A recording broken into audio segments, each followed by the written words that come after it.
Hello and welcome. In this video, we are going to take a look at the mighty Jaeger by Audio Imperia.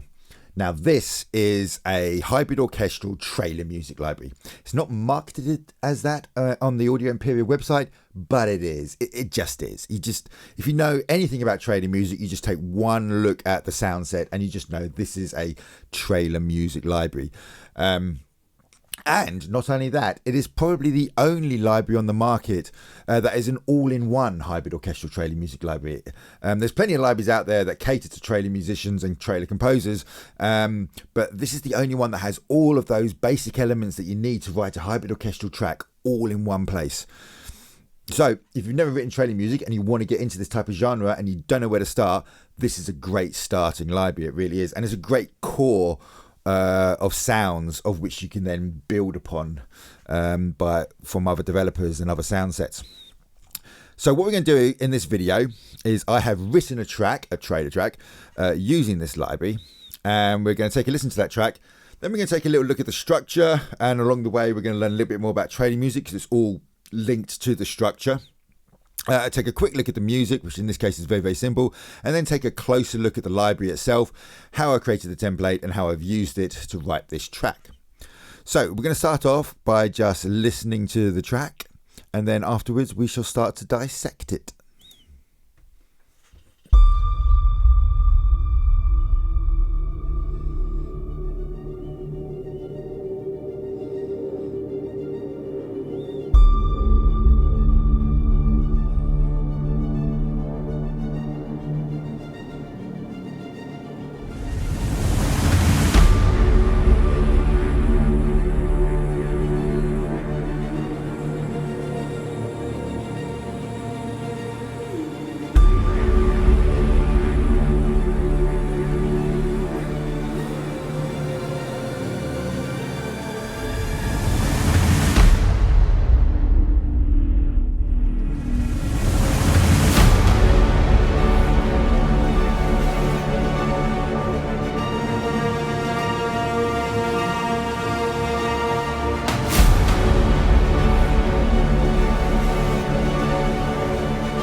Okay, so that is the track. I'm quite happy with that track. I don't usually write trailer tracks just with one library, so that's turned out really well. I think I'm actually so happy with it. I was a bit reluctant to use it as a YouTube demo video. I thought, oh, I should send that to a publisher so you can get placed. But we're here now, so let's get on with the show. So yeah, that is what I would call a slow burn track, which is a type of trailer music, and it's a slow burn, I'd say sci-fi track. I would imagine that as like an interstellar style film trailer. So let's have a quick little chat about exactly what a trailer track is. So for all of you out there scratching your head going, I have no idea what you're talking about. A trailer track is essentially the music used on a movie trailer or a TV show trailer.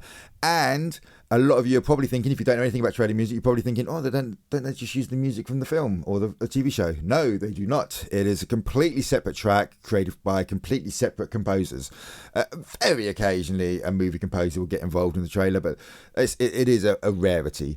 And unlike TV and film, you don't score to picture. You don't get a video. You don't get any video footage and get told to make your music match it. It's the other way round. You write a track to a certain formula with a certain structure, and the trailer editor will cut their footage to your track.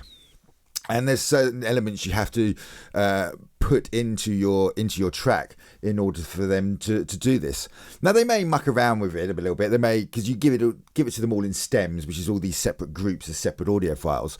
And so they might edit it, they might cut bits out or just move things around. But essentially, they are cutting their edits to your track. And so, like I say, to do this, to create a trailer track that could be usable by a trailer editor, you have to follow a certain structure and include certain elements. And so that structure basically is 3 sections called acts: Act 1, Act 2, Act 3. And it has to equal about 2.5 minutes in length.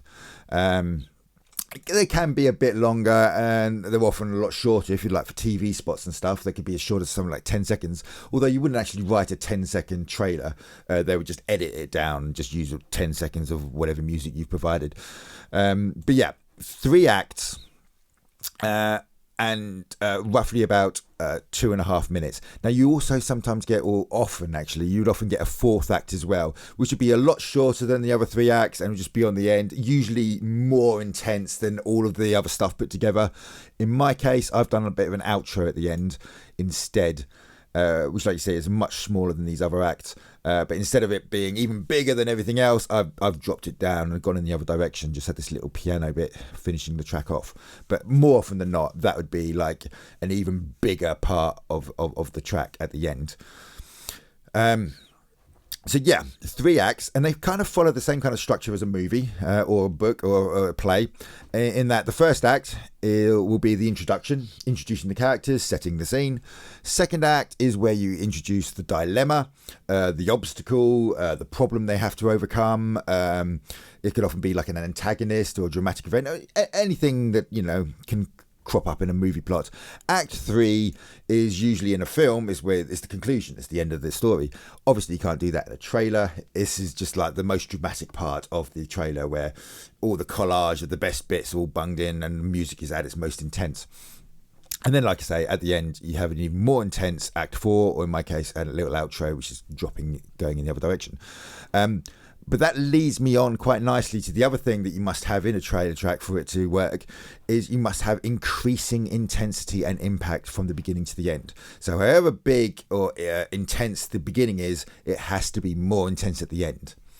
Now, doesn't mean you have to start off with a small Act 1. You could have quite a big sounding intense Act 1, but it just has to be more intense in Act 3.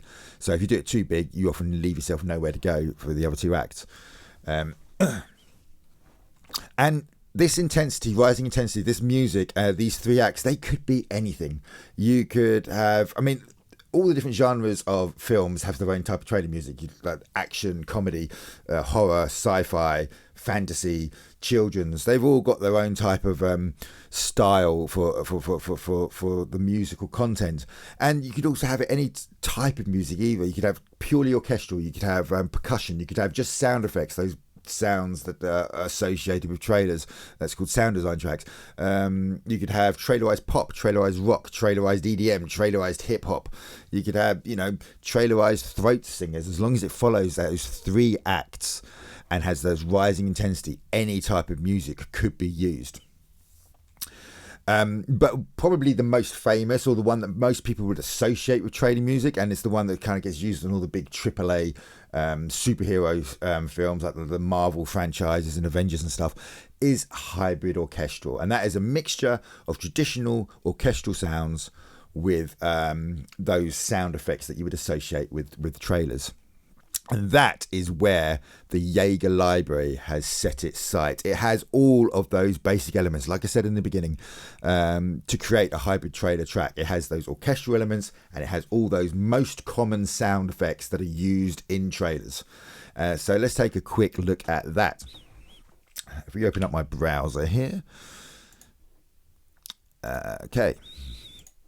Now, if you've seen any of my other videos, you'll know that I use this Logic browser to load all my sounds. I find it a lot easier for template building. I have this blank template where I've got all the all different groups already pre-routed to all my effects and already pre-labeled. And then I have a stems folder down here with all my audio channels where I can create my stems that I would send to Publisher, which then go to an a video editor. They're all pre-routed as well, so I can just record everything in one go, and I've hidden everything that's not being used in this particular template.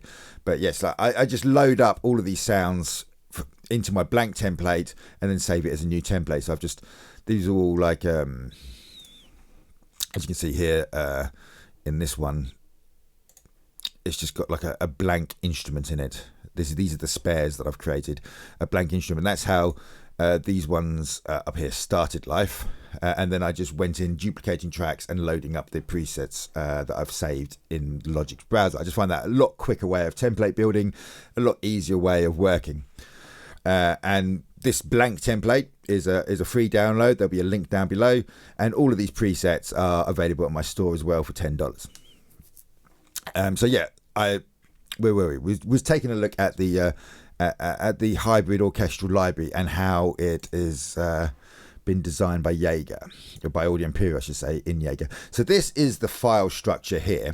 If we go into the actual interface of Contact, and we go down and take a look at Jaeger here, as you can see, this file structure here is exactly the same as this file structure here. I've added a little bit down here. These are my track stacks that I've created for this template, but other than that, these are the same file structure as you would find inside Contact. So I'm just going to use this from now on, and we'll take a look at the interface in a sec.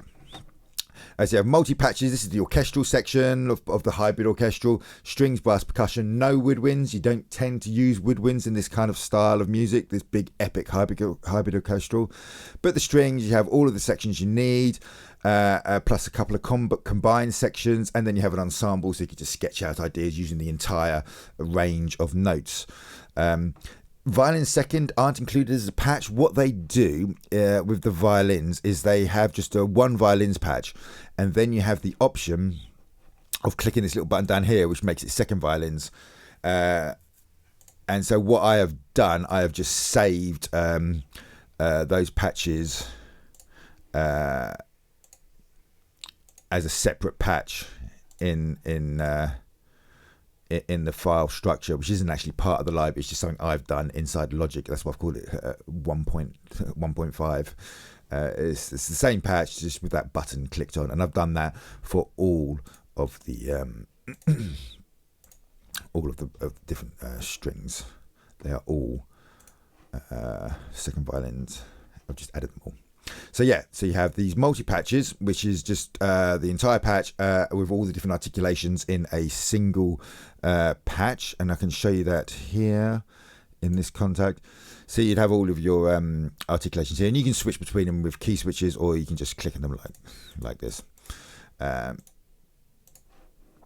That's the multi-patches, and you've got strings, brass, and percussion. And then you have your single patches, which is what I use, where it's your individual articulations as a separate instrument. That's what I tend to use. I don't tend to use key switches. And that's, again, same for strings, brass, and you've got all your different sections of brass. You've got several different sections there, because they've included a few patches from their Talos range, French horns and low brass. Very useful. 12 French horns is a patch that's used in many trailer-styled libraries. And then all the different types of percussions that are involved in the ensembles. Now, I use single patches for my orchestral instruments, but for the percussion, I tend to use the multi-patch because it's all on one keyboard. Performance patches, these are kind of like a combination of short and long articulations in one patch, so that you can do more realistic performances in one pass, rather than having to record on separate channels. You can just do it all in one. Then we have vocals. I can't pronounce this lady's name. She's a very, very famous, amazing singer. Meritha Solvelt, I think. I'm very, very sorry. She probably never watched this video, but if she does, I apologise profusely for not being able to pronounce your name. She's an amazing singer. You've probably heard her on Two Steps from Hell. One of my favourite tracks ever is the Unleashed track on the Unleashed album, and her vocals are all over it. I use these vocals all the time, and they're so popular, in fact, that Audio Imperia released this section of the library as a separate library that you can just buy. And that is basically all of the orchestral stuff: the vocals, the performance patches, the single articulations and the multi-articulations, the percussion. That's the orchestral side of things. Then the sound design, this is the hybrid aspect, and this is all the trailer sounds. These are all the trailer sound effects that you will recognize. The Brahms, those big brassy kind of impactful tones, like from Hans Zimmer's score to Inception. Drones, they're just kind of like these long droning noises. You'll hear that. Some SFX from ethnic flutes. These are just kind of weird sound effects. Big hits, that's a staple of trailers, particularly whoosh hits. They're kind of like percussion mixed with like just sounds of people hitting cars with baseball bats and stuff, or just any old really big impacting sound gets turned into a trailer hit with a little whoosh before it. So these are huge aspects of the sound design part of trailer music. More Brahms, mech hits. These are more big hits. Mech SFX. These are kind of like transformer sort of sounds. Some pads, pings all over trailer intros, and I've got them in the intro of mine. Pulses. I don't really use pulses in this, except I create my own using a piano. But again, a staple of trailer music is having a synth pulse in there. Risers. What better way to raise the intensity of a track than to actually include a riser? And then whooshes. These are kind of like transition effects, just a bit like the whoosh hits, but just the whooshes on their own. So yeah, these are staples of all hybrid orchestral trailer tracks. I mean, some of these are quite individual, like the ethnic flute you wouldn't get in other trailer libraries, but these kind of sounds are used as staples in this type of music. And then I've also created this little track stack. These are just the groups that I've just saved as actual stacks. If I wanted to load the entire brass of this library, I could just come here and load all of this track stack in one go. Right, so let's take a little look at how I have used this library. Oh, before we do that, let's just take a better look at the interface. So here's the interface. It loads up in the basic form, modern mix and classic mix, or you can create your own mix. Close mix or far mix is basically changing mic positions. I've stuck with the modern mix of everything. You have your own reverb here as well. I should have probably have turned that off, but oh well. I've got double reverb, this plus the one I'm using in my template. Dynamics, as I've said before, probably most important control when you're performing orchestral stuff. Always play with one hand on the mod wheel and one hand playing, so you can create a really expressive, realistic performance. An expression here that just makes it even more expressive. You have a type button down here. This basically, as I explained in other videos, orchestral samples. There's a tiny little delay in between the when the player starts playing and that kind of like peak of the transient. And you can take that delay away by hitting the tight. I don't do that. I tend to use the negative track delay up here, and Audio Imperia are really good. If we switch over to the advanced mode, they have this sample start knob, and you can change how much negative delay you need, and it also tells you exactly how much you to put in. So it told me this sample starts at 120 or minus 125 milliseconds, so that's what I put into my track delay. And then the transient of the sound will start exactly on the beat. Not many sample library developers do that. Audio Imperia do, and it is a very welcomed addition. And then also in the advanced view, you can see these are all your microphone positions over here. I think that's decatry, wide, far, S. I'm guessing that's spot, so that's close mics. So you can create your own mixes here by enabling those, and then just doing whatever you want. Or you can do like I did and just keep it on the modern mix, and this is the classic mix. Modern mix is just a bit more punchier, more processed sound. And then we've got reverb down here. Then you've got these little extra controls down here. Velocity curve, that's how the velocity will react, or how the sample will react to which velocities you use. Transpose range is really useful if you turn on the range. So if you're just out of range, if you want that violin just to go just a couple of notes higher, obviously in real life it can't, but this isn't real life. This is trailing music and this is samples, and so you can change the range, which is great. And you can also transpose it up and down. And then there's an envelope if you want to just make it tighter or looser, or more kind of a slow attack coming into the sound or whatever. But you have to enable these for these to work. They load up not enabled, but that's all in the advanced section. And that's it for the interface. So let's take a little look at how I have used this library to create this track. So Act 1, the intro, setting the scene. This can be, in comparison to the rest of the track, quite small, quite low key, not much instrumentation going on, and that's exactly what I've done. Now, something that's all over trailer intros and has been for a while is pings, and that is one of the sounds that come with the library, and that's what I've used as the main sound for the beginning of the track. Now I'm using the ping, one of the pings that comes with Jaeger, and I'm also using this Lab soft piano that I downloaded. It's a free piano from Spitfire, and that's the main thing that you hear at the beginning of the track. And then I have all these other elements that come in that are all just gradually coming in. I've got these pads that are just playing the chord progression. Now the chords I'm using here is a big cliche in trailer music. I'm just using 2 chords, and the interval is the 1 chord going down to the 6 chord. It is such a cliche in trailer music, so cliched in fact that there's some people that say you just won't get a placement on a movie with that chord interval. This has been used too much. You're just going to end up on Love Island or something, as your track will end up on Love Island. But that's what I've used. I've used D major going down to B flat major, and that is it for the entire track. It's just 2.5 minutes of it rocking between D major and B flat major, and that is what these pads do. And these are just 2 pads from the library. They all the pads load up in one patch, like one interface patch, and then you have to pick which one you want from inside the interface. I haven't actually saved those as separate patches in here. I just load up the one pads patch. But yeah, I've used 2 different patches, and they just gradually come in. I've got a low pass filter just gradually increasing, opening up as it goes, and that's with all of these elements in this intro. Act 1, they're all just following this same kind of curve. Either they've got modulation dynamics for the orchestral stuff, or a low pass filter on every single track, just gradually opening it up until the end of Act 1. So yeah, so we've got those pings. We also have some short strings, just some violins coming in.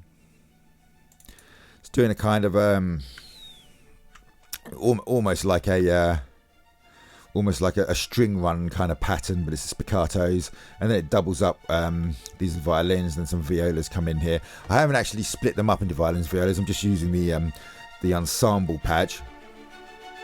And again, it's just increasing, that's the expression, so it's increasing in volume, and it's also increasing in dynamics with the velocity.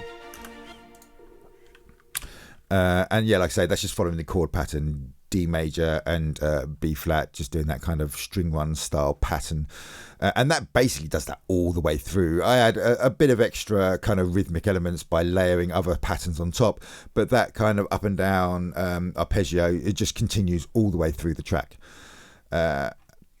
Pads, we also have a drone coming in. Again, this is just gradually rising in intensity, or the low pass filter.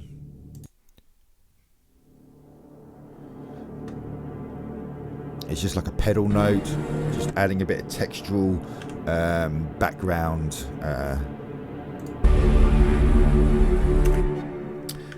Also, I'm using Brahms as a bit of textural background here as well. So I've got a couple of Brahms. These ones down here are literally just for texture. They just sit in the background, and they're pretty much doing the same sort of thing as the drone. And then more textual stuff as well I have with these ethnic flutes. Again, I've got a low pass filter, so they're just coming gradually. I mean, it doesn't sound like a flute. They've obviously done a lot of processing on this, but it's a nice little texture, nice little sound effect to just introduce the whole track, really.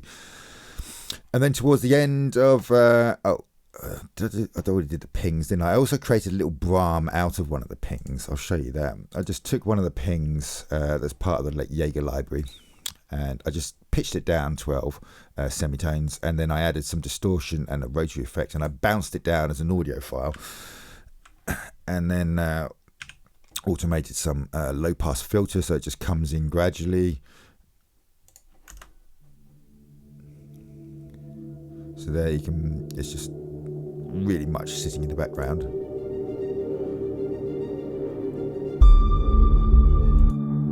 And it's starting to get more and more open. And that's the actual sound with all the effects and everything without the low pass filter. So everything just gradually coming in, gradually getting louder, gradually getting more intense. So I've got a single violin tremolo, just playing it's like a drone, except up a high drone. Again, coming in more intense as it goes along.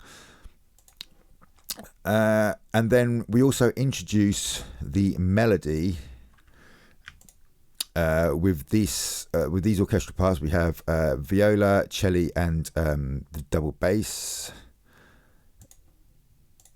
in the second half of the Act 1, and that's kind of supporting these beautiful solo vocals, the articulation.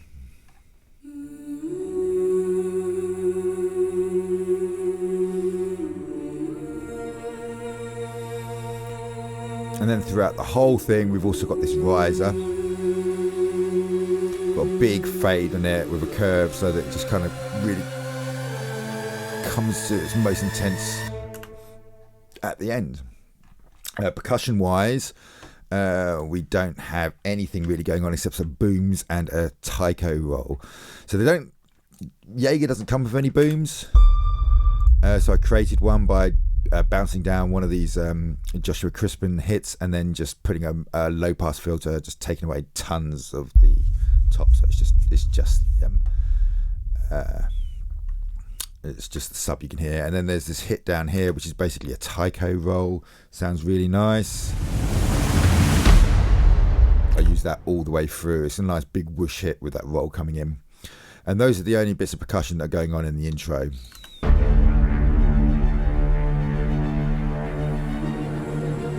So like I say, rocking backwards and forwards between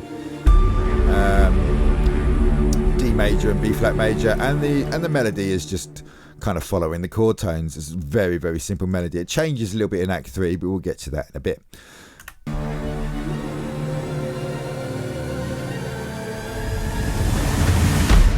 And then it finishes on a hit and a sub hit, and then this little kind of transition effect that leads into Act 2. Now, Act 2, we've had those pings with the piano and the pings. They become more frequent now. The piano is like every quarter note, and I think the pings is every half note. Let's have a look. There we go. And then we still have those short strings, and they're being supported by the bass and the cello. This is one of those patches where they're combined. The panning might be a little bit off. Jaeger doesn't come panned. Most orchestral libraries do. Jaeger doesn't, so I've panned it myself, and I've probably done it a bit too much. But I'm not used to panning orchestral stuff. I had to look it up, to be honest with you. What's it? And then that's also we have a little violin patch that comes in the second half of the second act, and that's just playing just eighth notes following chord tones, and the different velocities are creating a kind of a different pattern. Other than that, it's just straight eighth notes. And again, just following that chord progression, D major down to B flat major. We also have the violins coming in. I think the violins are playing the melody. They're taking over the melody from these vocals earlier, and so is the French horns. And it's basically just building. So before it was just very scarce, very sparse, I should say, just this vocal and a bit of cello and a bit of a double bass and the violas. Now we have the violins coming in. The cello violas are carrying on with the same melody, except in different. So you can see it's just spanning all of the octaves. And at the same time, we have the brass coming in with the melody and the chords as well.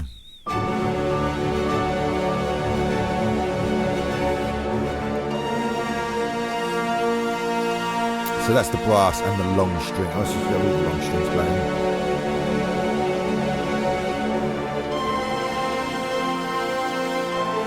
Yeah, they're pretty much all playing the same thing: chord progression and melody.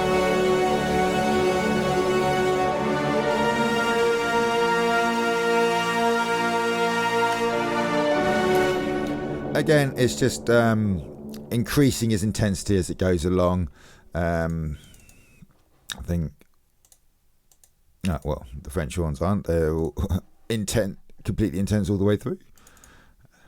Oh yes, so there's 2 French horn patches, isn't there? There's the 12 patches and the 6 patches. And this is something I tend to do in my trailer tracks.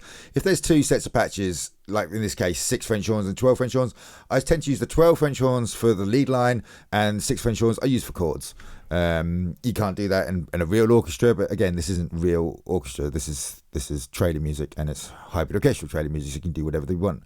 So yeah, I've got this French horns playing chord progression, although just a couple of the tones, not the full triad, and I've got the French horns at the top doing the lead line, and then trombones are also looks like they're playing the melody as well. They're kind of doubling up the melody at a lower octave, and then we've got some low brass doing just the bass notes. Again, just rocking backwards and forwards between D and B flat. And then I've also copied these low brass, and I've added some effects, as you can see, overdrive, some reverb, some more distortion, and a bit of EQing, and created a Brahm effect, which I then layer over the Brahm I created with the ping.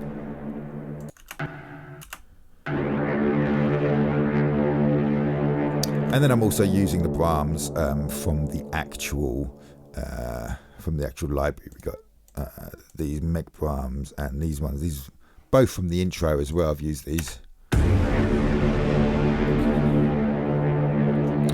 And the Brahms are used as kind of punctuation marks for the beginning of like every couple of bars, or every 4 bars, they come in, and they act as like edit points for the trailer editor.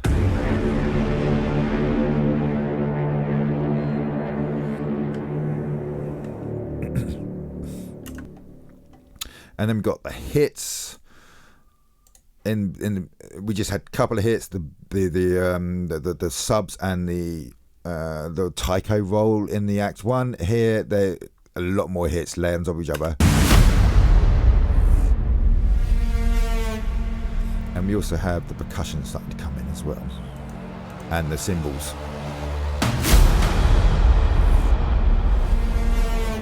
And again, these are like edit points. These are audio points that the trailer editor can use to sync up cuts and edits and changes of scene and clips and stuff, and just dramatic points in the music. And they kind of go hand in hand with the Brahms as well.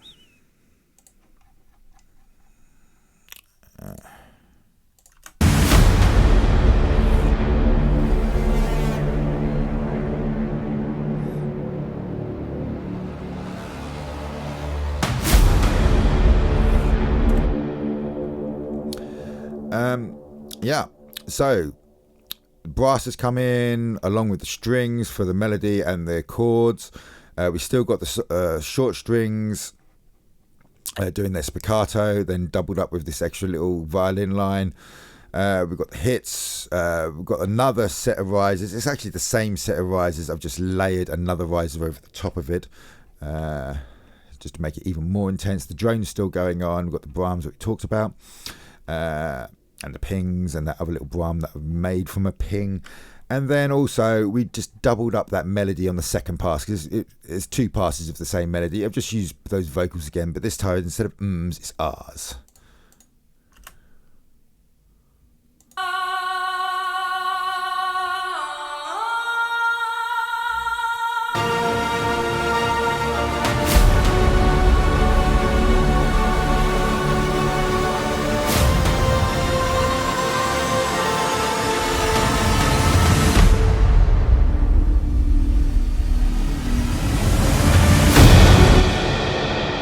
And then we're into Act 3, and this is where it gets its biggest. So the French, and I've changed the melody just a little bit. It's basically the same, but it's just changed a little bit. And the French horns, or the brass in general, really comes into its own in this act.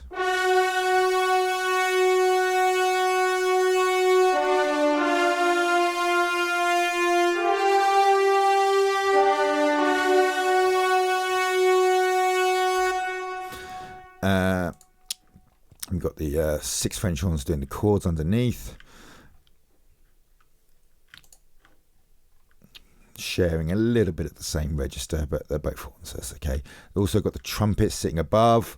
A lot of trailer composers overlook trumpets. They're just great for just really fleshing out the high end of a brass track.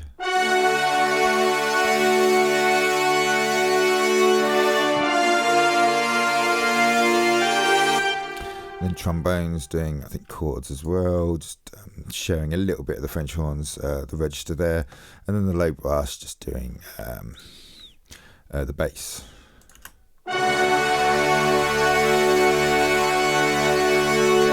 And then the long strings are pretty much doing the same thing. We've got the violins doing the melody, 2 different octaves. And then violas and cello and double bass are kind of doing the chords.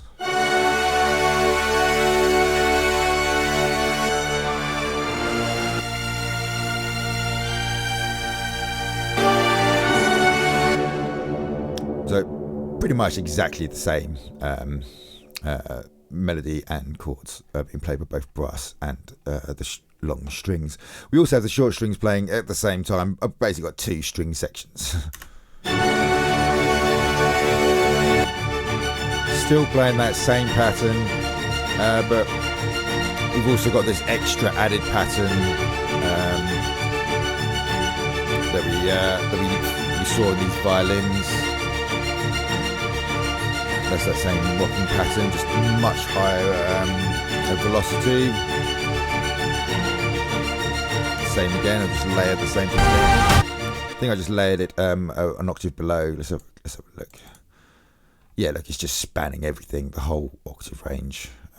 So I literally do have 2 string sections playing at the same time. I mean, it doesn't sound too bad because it's a trailer track. And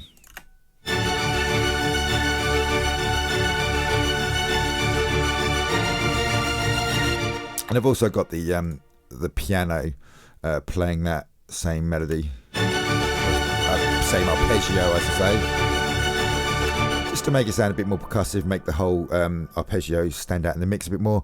The long strings, obviously, and the brass for that matter, are being doubled up with the pads.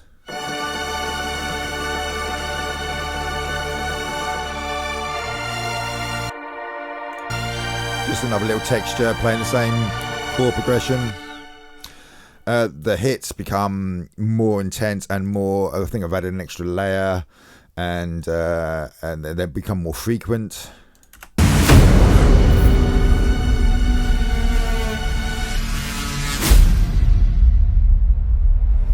And I've got a different Brahm coming in here as well, a much louder Brahm.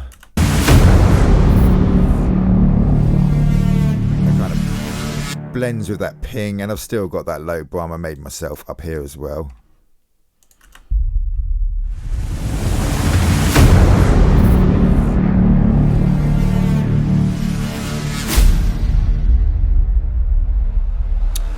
And the percussion as well.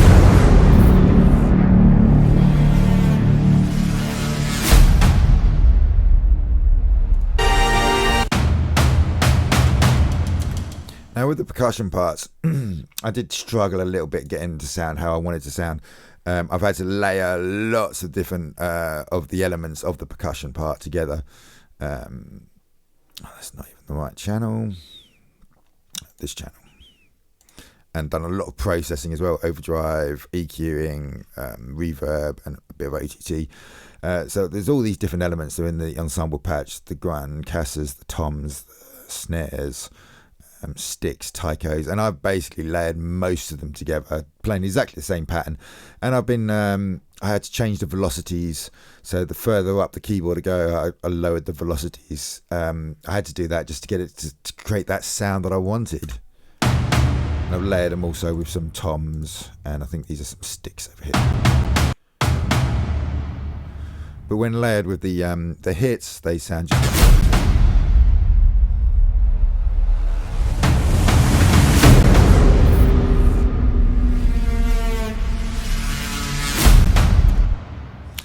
and then we got some risers.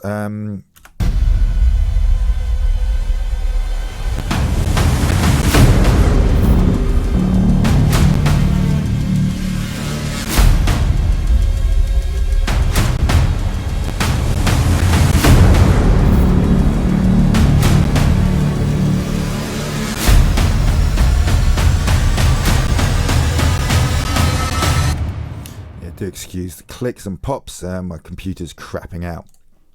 Yeah, and that's how I wrote the track. And like I say, at the end, instead of a big finish, I did a little outro instead. Just took it right down in intensity. Oh, and I probably should mention I did these vocals as well. Again, just to increase the intensity.